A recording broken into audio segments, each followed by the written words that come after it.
All right, let's get going here. Today, we're going to talk about supplier diversity programs. Task is to develop or implement a supplier diversity program.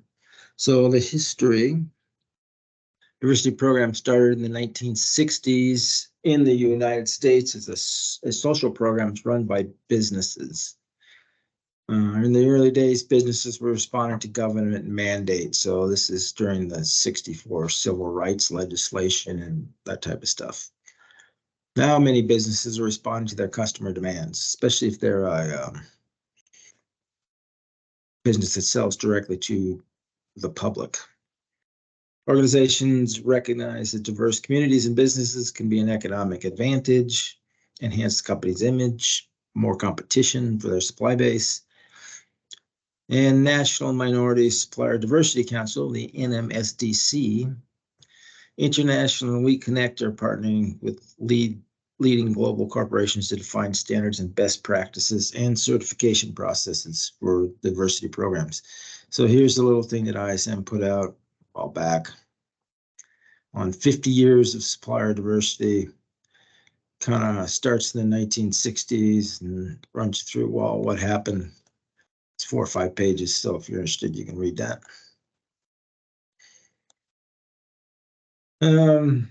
Here's some more history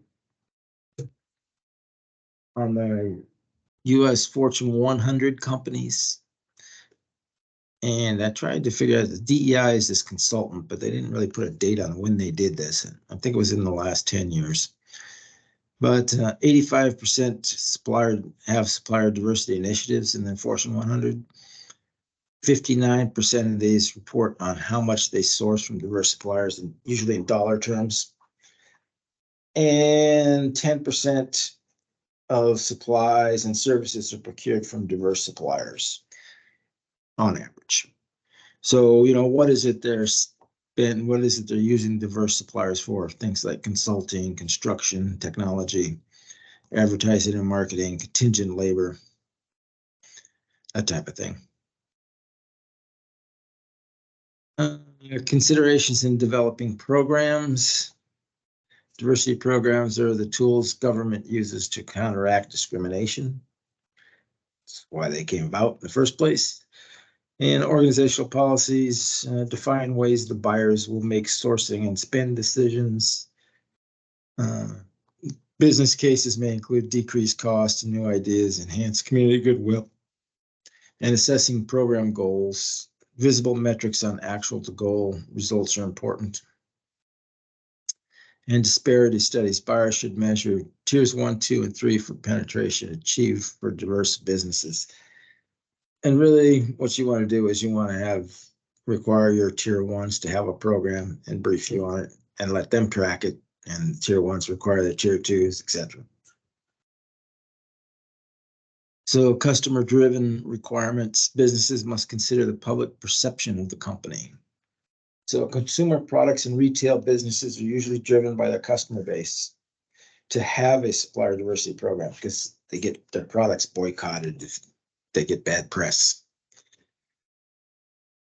Subcontracting plans. The government has requirements of subcontractors, which is tier 2 usually, for supplier diversity that mirrors requirements for the prime contractor, which is tier 1. And social responsibilities. Many companies view supplier diversity as part of the social justice or social responsibility framework.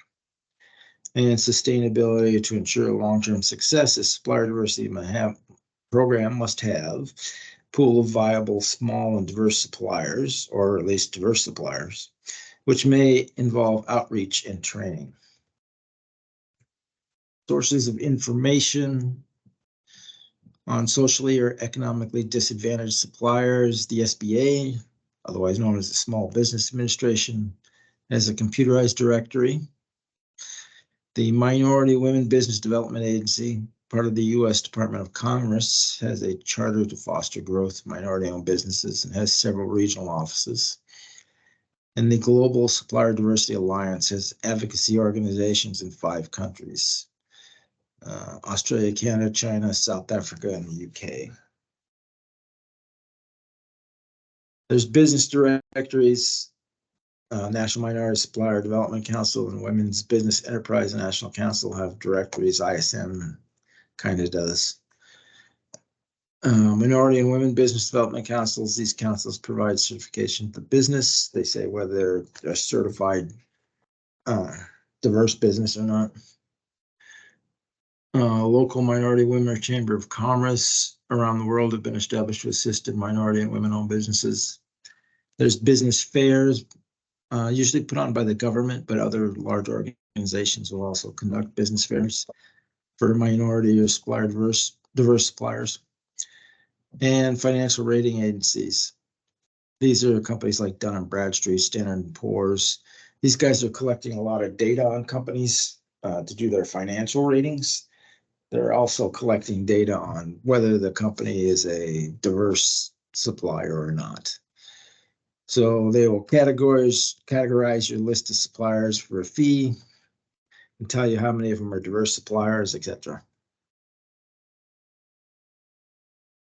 Certification of diverse suppliers. So to be certified as a small disadvantaged business, otherwise known as an SDB, the organization must be at least 51% owned by someone who is both socially and economically disadvantaged. So many companies require third-party certification, which is available through the following organizations. And most companies are not going to do their own certification of whether the company is an actual disadvantaged business or diverse business. You usually rely on some other third party. Here's some of them that will do it. Minority-owned business or minority business enterprises, known as the MBE, which is part of the National Minority Supplier Development Council. The women-owned business provided by the Women's Business Enterprise National Council also rates them. And there's multiple third-party certifications through enhanced digital certification, and this one of them is the Supplier Gateway. So, figures. But if I could get that to work, you can go look these guys up, and they'll look through a number of certifications and get you certified if you qualify. Small business provided by the U.S. Small Business SBA also does some rating. Service veteran-owned businesses. These are usually self-certified. So there's no organizations rating them as veteran-owned. Business enterprise provided by the National Gay and Lesbian Chamber of Commerce will rate them as gay or lesbian businesses. Hub Zone certification provided by the historically underutilized business zones and the Small Business Administration, and the NMSDC International We Connect are partnering to define standards and best practices. So elements of a supplier diversity program. So you need top management support. You need an organizational policy and some procedures. You know, off the top of my head, there's the purpose of the program, definition of a small business. How are you going to find a small disadvantaged business or a disadvantaged business, diverse business? Are you going to make your own definition? Or you can use somebody else's.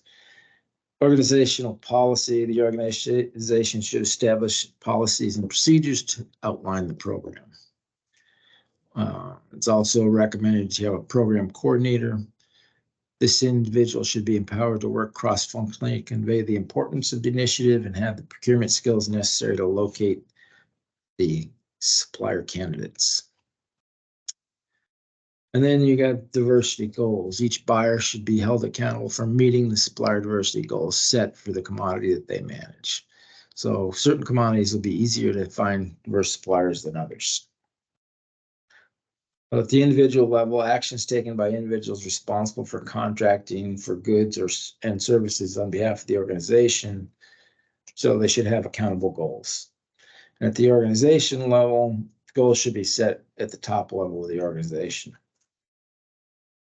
You have to properly code your supply base so you know if you're buying from a minority or a disadvantaged supplier. And like I said, Dun & Bradstreet's, the Standard & Poor's, the other financial rating agencies will do that for a fee. So periodic reports of all supplier activities within these categories should be generated to compare goals with actual performance and to take corrective action. You'll hear also something called the triple bottom line. The in vogue term these days is ESG, which is environment, government, and social responsibility.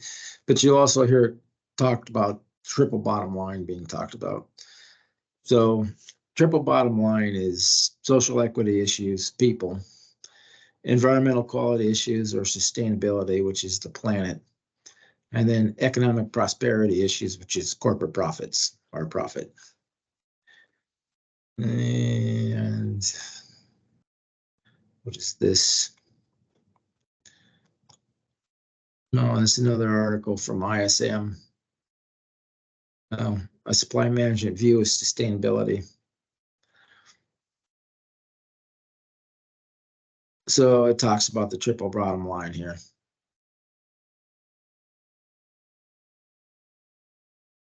Organizations are now looking to the supply chain to help them in achieving their sustainability objectives. And supply management professionals must communicate their organization's sustainability objectives and provide the supply base with updates. So diversity and sustainability. Sustainability, social responsibility, and ethics can all be grouped into the ESG framework, which is environmental, social, and governance.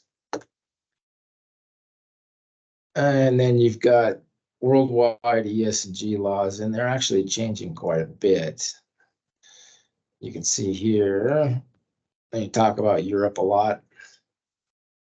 This Brazilic Company Solutions is a consultant firm, and they talk about the differences in laws around the world. This deck's like, I don't know, 20 long. It's from 2021.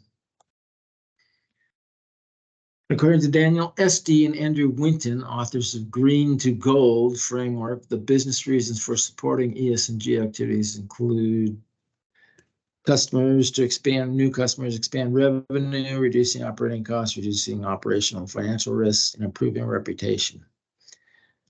So, competitive advantage. CSR is also another term, corporate social responsibility, compliance.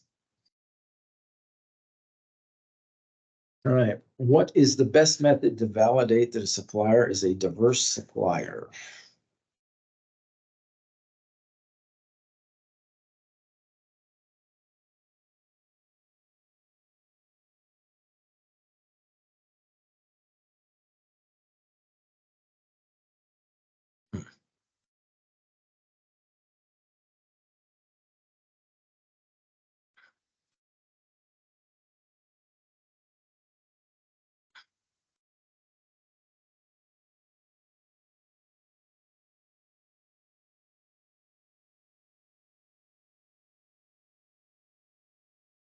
Hmm.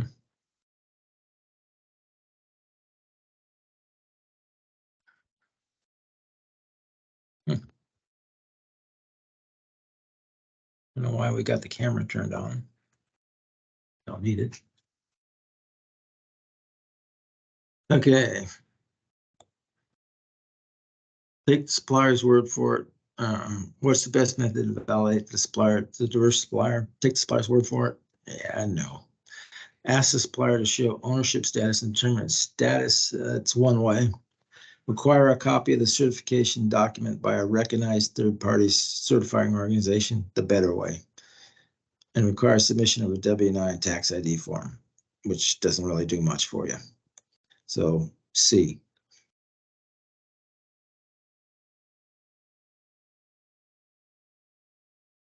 And C it is. And Joy Jones, purchasing manager, is new to her company. She has inherited a successful, mature supplier diversity program that tracks payments to its direct suppliers. Diversity suppliers are routinely included in RFPs as standard company procedure. And the company is widely recognized for its diversity program and support of diversity suppliers. How can Jones improve on this already successful company supplier diversity program? Institute policies and procedures to include tier 2 and tier 3 spend. That would be one way. Ensure that only supply management professionals have supplier diversity goals. Nope. Shift responsibility for supplier diversity to the marketing department. Nope. And develop a strategy to replace the existing program with an entirely new program. No, FBA.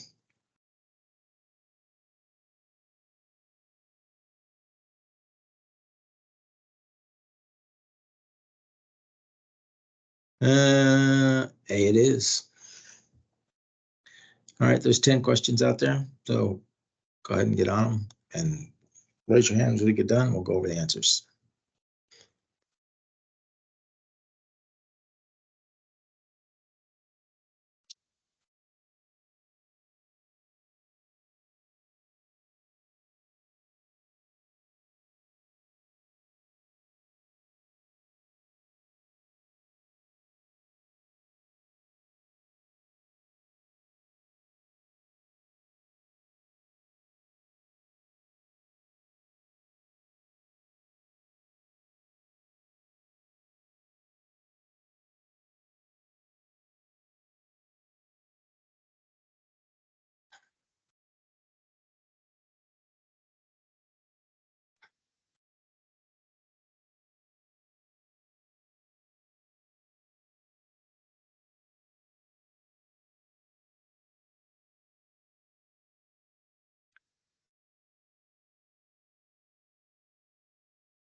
All right, let's go over some answers.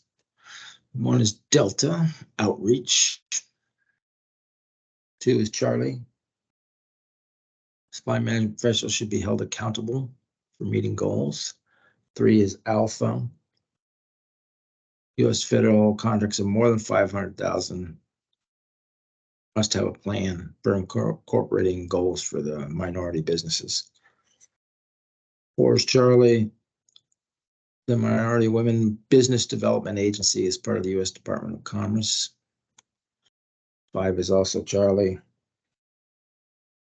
because the National Certification Organization defines MBE diversity as 51% owned and controlled. 6 is Delta. Statement reflects an attitude of corporate citizenship. 7 is Alpha. Companies can require a certain percentage of the products from their first and second tier suppliers be bought from diverse suppliers. 8 is Delta, because it enhances the organization's image within the community. 9 is Charlie. Women-owned or disabled businesses, 51% owned and controlled. And 10 is Charlie.